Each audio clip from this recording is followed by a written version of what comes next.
Welcome to Movies Are Life. I'm your host, Nathan Chandler. Hope everyone had a wonderful Independence Day holiday. Hope everybody enjoyed some fireworks, has got some time to have fun with their friends and family, eating some good hamburgers, hot dogs, and hopefully during this time, you've been able to watch some movies.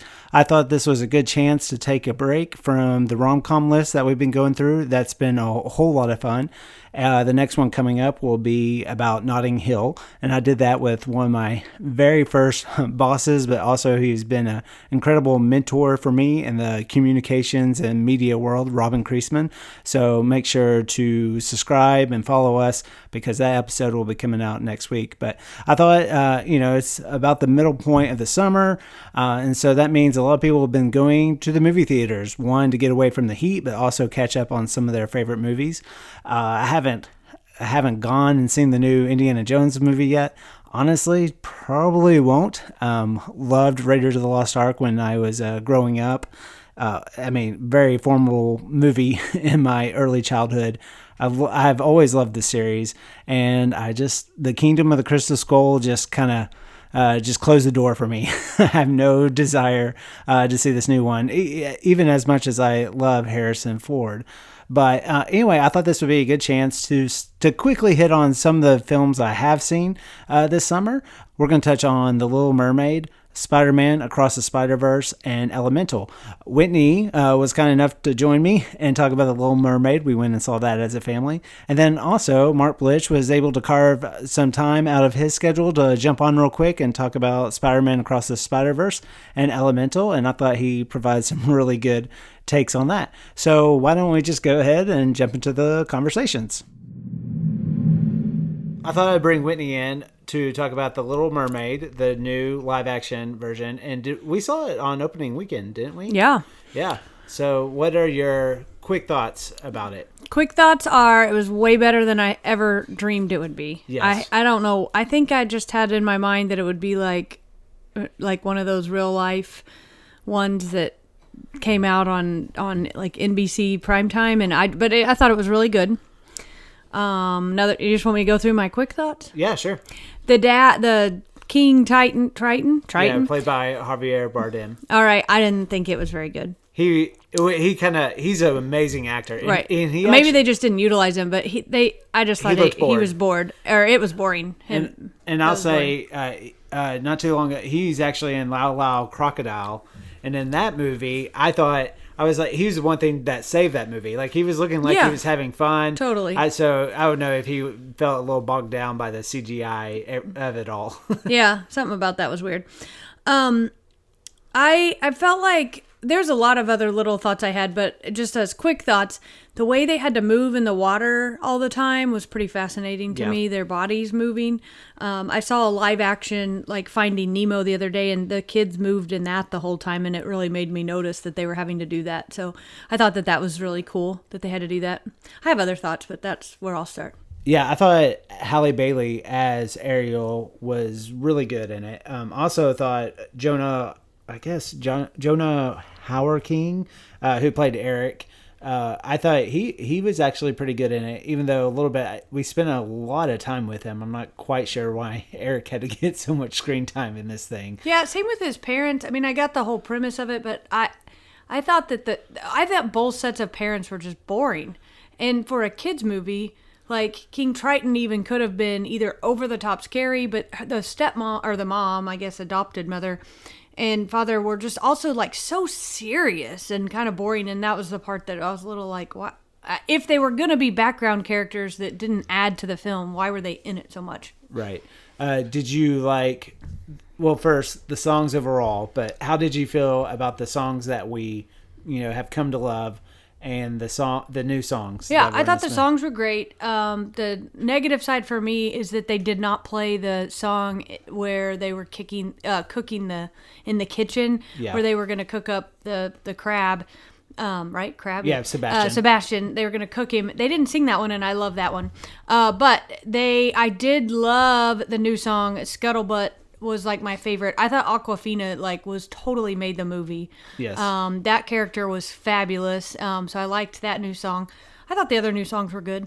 Yeah. I thought they stood on there. They did well adding them in. Yeah, and also I just want to front it with I really did not have any desire to see this movie, but because now it's a little different now. Finally, there's some family films that have been coming out, so we just were dying to just go to the movies, and then I saw kind of from the get go that this movie had decently positive reviews, and so I was like, oh, okay, so it was way better than I thought it would be for sure. And one of those reasons I thought was Melissa McCarthy as Ursula, which totally surprised me. I thought she was a really good Ursula in this. Yeah, I did too. I thought she was really good. I don't know why she surprised you.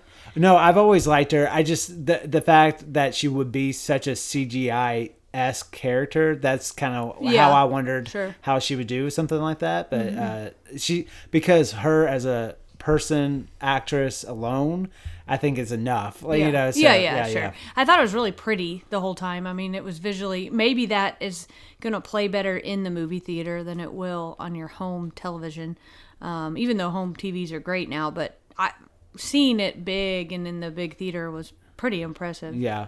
But I will say I probably got mentally a little bit more into it when they were actually in the human world than when we were spending so much time, Me too. under the water. Yeah, me too. Yeah.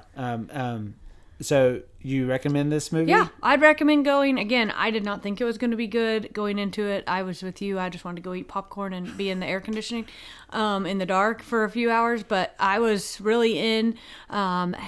Hayden, our youngest, who doesn't usually get super invested in movies, was super in. And so I thought that was good. And yeah, thought it was good. I will also say, so Hayden is 7, and as far as kind of scariness goes, she handled it really well. And we were talking earlier, and she actually said the cartoon version scared her more than this one actually yes, did. And that's what I've heard from a lot of people. But then I've read somebody's review the other day, like not a critic, but just like a parent, and they said they were terrified, and I was like, I don't know what movie you were watching, but I wasn't ever scared on this one. Yeah, I think maybe towards the end when Ursula becomes a huge monster and all that. Yeah, but it still felt pretty tame compared to even the cartoon. I'm with you. Yeah. So I don't know what you'd give it. I ended up giving Little Mermaid 3 stars out of 5 overall. Okay. You give it a little higher. No, I think I would give it I think 3 out of 5 would be good. Maybe a 3.5. But, I guess that's out of a whole movie scale, so I would give it a 3. But as far as a family film to go and see, I'd recommend going. Yeah. But I want to reiterate, I thought Halle Bailey as a lead, she really stood out, and I think it'll be a lot of fun to see what she does moving forward, because her voice was beautiful, and I would love to see. Rob Marshall directed this, who famously directed Chicago, and he used to do a lot of videos with Michael Jackson and stuff like that, so he knows this musical world. It'd be fun to see them pair up with each other again. But, yeah. I'm welcoming in a returning guest, Mark Blitch. He last time he joined us, we did the top 10 films and TV shows of the year. People really responded to those lists a lot, so that's pretty fun. So, and I caught up on some of the ones you recommended that I hadn't seen and enjoyed them, like The Outfit, which was one of them. So yeah, good stuff. So, but everything's going well in your world. I mean, you, Mr. Cans, I guess we can call you. Well, no,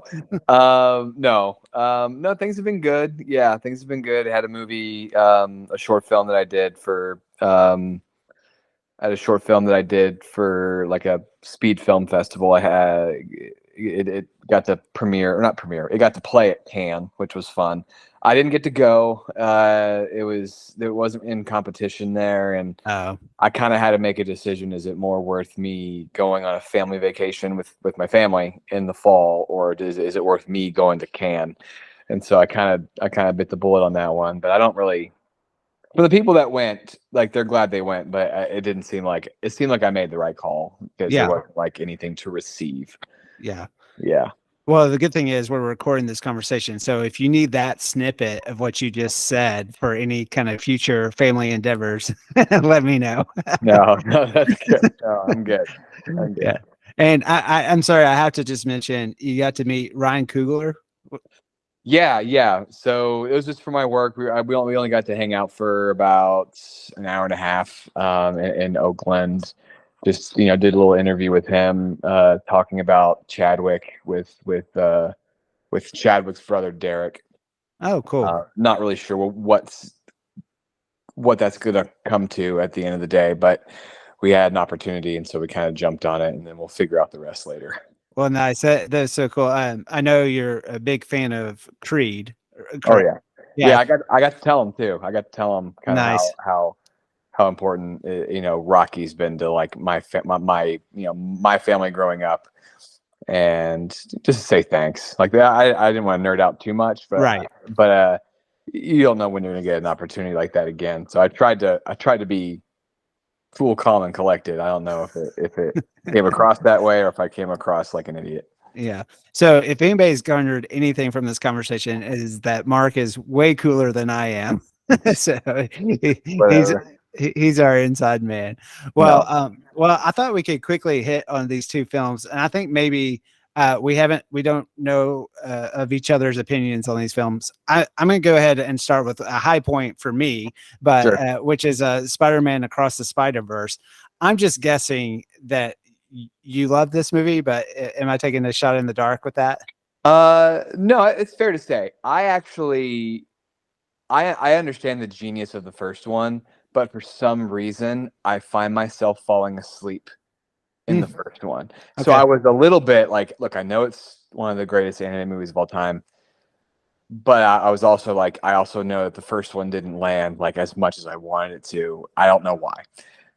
That being said, this landed 100% with me, and so I fell in love with it. It was awesome. Yeah. So I saw the first one on Netflix. Like I had heard great things about it. And so, kind of caught up with it, really having not any amazing expectations. I would say I've probably seen a lot of animated films just because of my kids' ages, but I wouldn't say I was a connoisseur. And that film blew me away. And so, but I remember kind of what you said, the sentiment you gave, because I couldn't tell you a whole lot about it, but just knowing that it was visually one of the most astounding things I had seen. So with this one, I wanted I wanted to see it in the theater, went and saw it in IMAX. And yes, I mean, the storytelling, if the storytelling's not there, the visuals can be lackluster, but to me, it was a perfect combination of just things I hadn't seen before, but also a lot of the moments are just true, like heartfelt conversations between the kind of teenage characters and their parents. And it's a very relational film. And so I don't know if that spoke to you at any level. Yeah. Honestly, I was just wondering, with my ADD brain and my kids' ADHD brain, like, is this going to be too distracting? It's a lot. It's a lot. But I never found I found it to be incredibly immersive. I loved every choice they made. I thought Gwen Stacy's world with the watercolors was awesome. I thought it was gorgeous. I thought, Spider-Punk, I thought he was great. He's hilarious. I loved all that stuff. Really glad to see Daniel Kaluuya do something a little bit lighter. And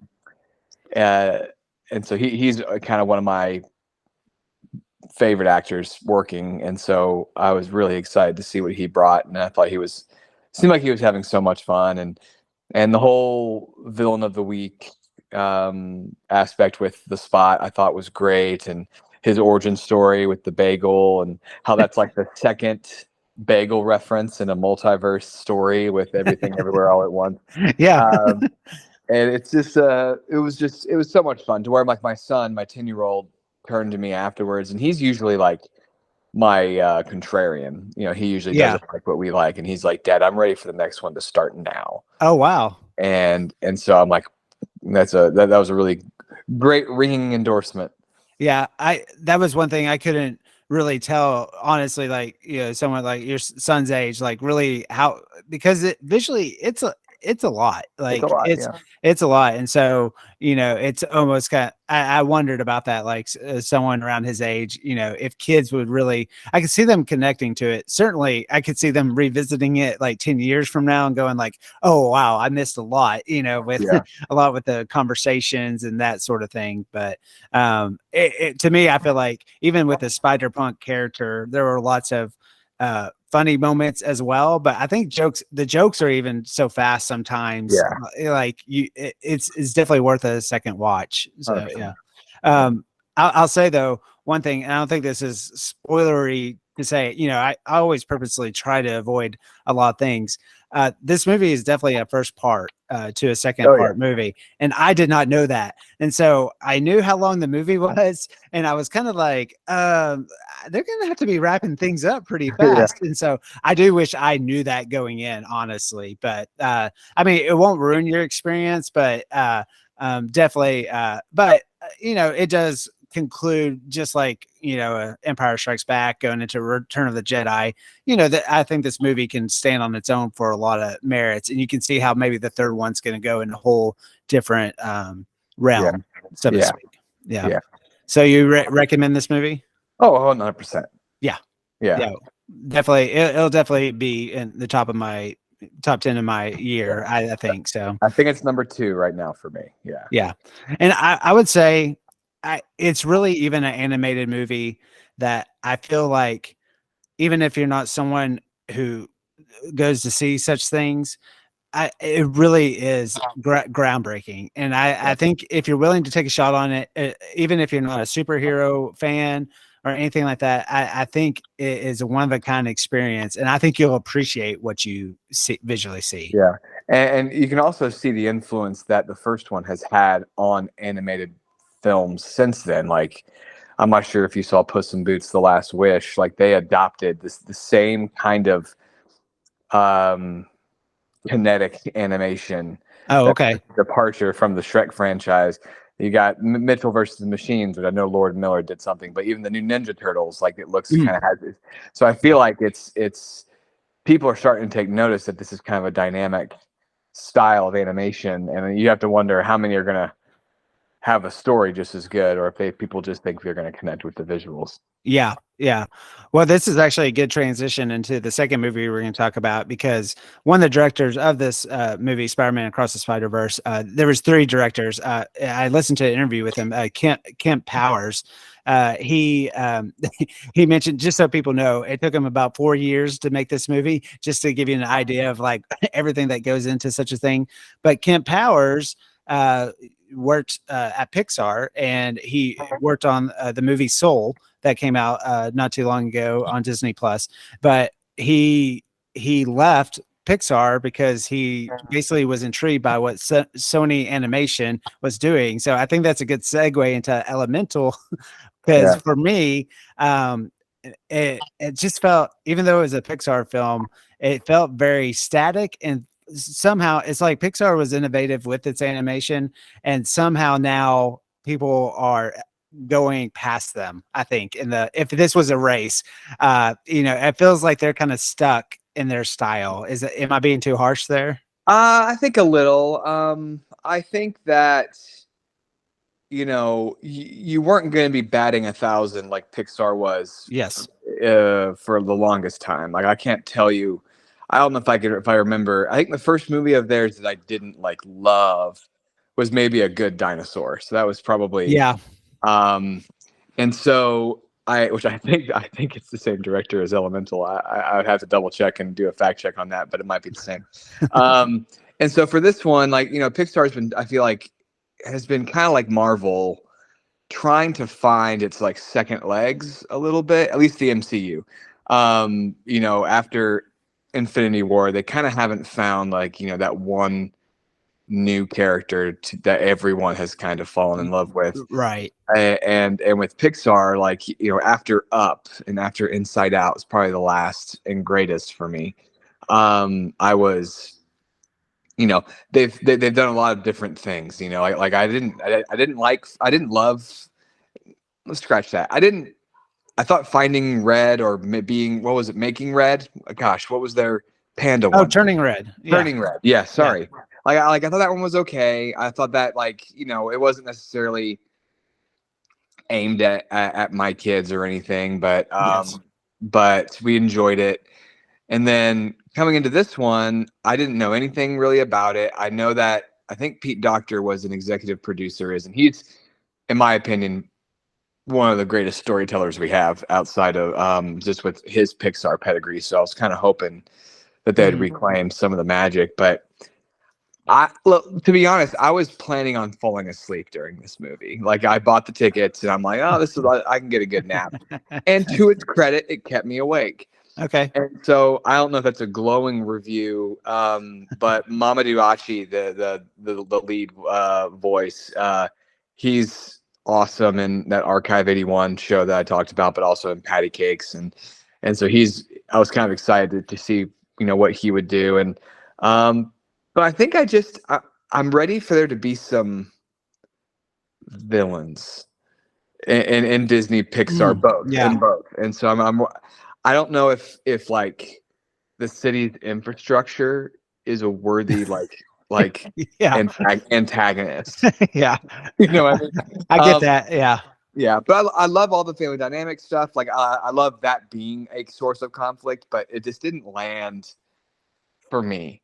Yes. Like the other ones do. In a long way of telling you, it didn't land. It felt very like a minor B-side of a better Pixar movie. Yeah, no, that's a great way to phrase it. And I would say, and I still can't grasp quite what it was. The first half of this movie, I really wasn't with it, but it picks up in the second half. I don't know if maybe it's the pace of it, you know, even though, like you said, infrastructure being the villain is maybe, but I was able to kind of get into it a little bit more. There are some neat aspects of what they're doing with the fire, with the water. Yeah. I thought they almost kind of missed their chance. One of the worst things they could have done, I mean, the problem with the Pixar movie now is like there's just so much to live up to, so much expectations just by having that stamp on it. And a lot of the way this movie was marketed was from the makers of Inside Out. And so even because these characters, I would say, kind of look a little similar in style and stuff, I was kind of I mean, this is my fault for going in thinking maybe it's actually nothing like Inside Out, which I think is fine, but it has this world of, you know, fire and water and earth, but it actually doesn't really, there's a couple of jokes here and there about this world, but it really it just kind of stands in the place to tell this story. And I thought they could have leaned in a little bit more about maybe explaining the world, kind of how like Inside Out kind of explained, you know, the psychology of things. And not that I needed a science lesson, but it was basically like, oh, this is a good way to tell this basically an immigration story, which I like the immigration story, but then it just felt like, oh yeah, we need to throw in a fire joke here, or we need to make a water joke here. Yeah. And so, but both my girls, we went and saw it. They liked it. They enjoyed it. Yeah. When it comes out on Disney Plus, are they going to click on it to watch it again? I don't think they will, but, so yeah, not the worst time, but I mean, worst, film ever, but, it's a little hard to kind of really decipher what went wrong with it, because I like the story. I like the family heart story, but I almost kind of laugh. Not that you would have a drinking game during a kid's movie, but I almost would be like, drink every time the father coughs. Dad, I don't know if you noticed that. I was like, we get it. He's old. Move on. But and I was wondering, like, what's the end game here? Like what is the death of a fire father look like? Like what's going to be, what does that look like? What is he struggling with? You know, is he a smoker? You know, that type of thing. But I think what it comes down to is I didn't find the world as, to me, Inside Out, if you held a gun to my head, I would tell you might be one of my top 50 movies ever made in my mind. Like, as far as I love it too. But there's and that's a really like safe, broad number to give. Maybe I should say 25 just to show a little bit of well, certainly of its decade for sure. Yeah, 100%. Yeah. And so I think whenever time you compare a movie to Inside Out or from the makers of, you bring in a lot of expectation, but then you also bring in like, oh, it's probably not going to touch it because the world of Elemental, while it's visually interesting, there's no real emotional, like I can understand like, oh, this is what's going on inside of a 12-year-old girl. Mm-hmm. And like I remember around that time, there were a lot of superhero movies that were all world ending and like, oh, the world's going to end, or there's a big blue beam shooting into the sky. Mm-hmm. Or Inside Out, like I'm on the edge of my seat worried about the happiness of a 12-year-old. Yeah. You know, and her world crumbling. And so there's an element with Elemental, there's really none of the emotional stakes for me, other than it's just kind of a rom-com with water and fire. And I was kind of a little bit confused on, okay, so if this is immigrants, I look at the cast of all these, and they're all from different backgrounds. So it's hard for me to pinpoint, like, okay, and maybe this is just me being ignorant. Who are they representing here? And because some of the prejudice, it was mainly just, oh, we don't associate with water people.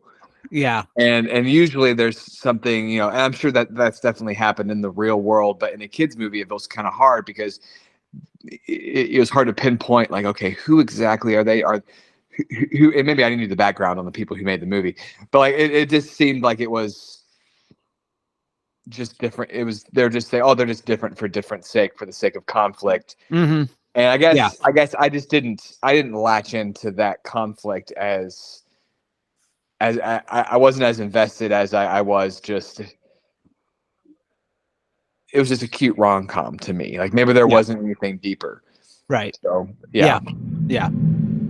I had a lot of fun with those conversations. Let us know if these are the type of podcasts you kind of like, these little quick snippets. I do like doing the deep dives on certain movies, but it's kind of fun just to quickly touch on some of these movies. So your feedback is always appreciated. Email us at moviesyourlifepod@gmail.com. We'd love to hear your questions, your comments, and any ideas that you had. I want to make this podcast for you, so would love to get more kind of a feel of what's working or what's not working. Also, let us know what other movies you've been checking out this summer and you would recommend. I actually got a chance to see Asteroid City this past week. I've always loved Wes Anderson, and it was a thrill for me to watch that movie. It probably deserves its own really deep dive. It was probably one of the first times a Wes Anderson film, it really, really makes you think. And I like that about it, and it's actually probably worth a second viewing. But I really enjoyed that movie. But if there's anything else that you've been seeing, we're real excited about the new Mission Impossible movie coming out, and also everybody's talking about it, Oppenheimer or Barbie. Which one are you going to go see that weekend? So hopefully we get a chance to watch those movies and touch on those. As always, check out our website, moviesyourlife.com, for episode reviews and more. There you'll find quick little reviews on the movies we discussed today. If you love this podcast, please take a moment to rate and review it. This really helps us with finding new listeners. Anyway, I hope everyone is having a great summer. Thanks again for listening, and make sure you check us out next week as we discuss Notting Hill.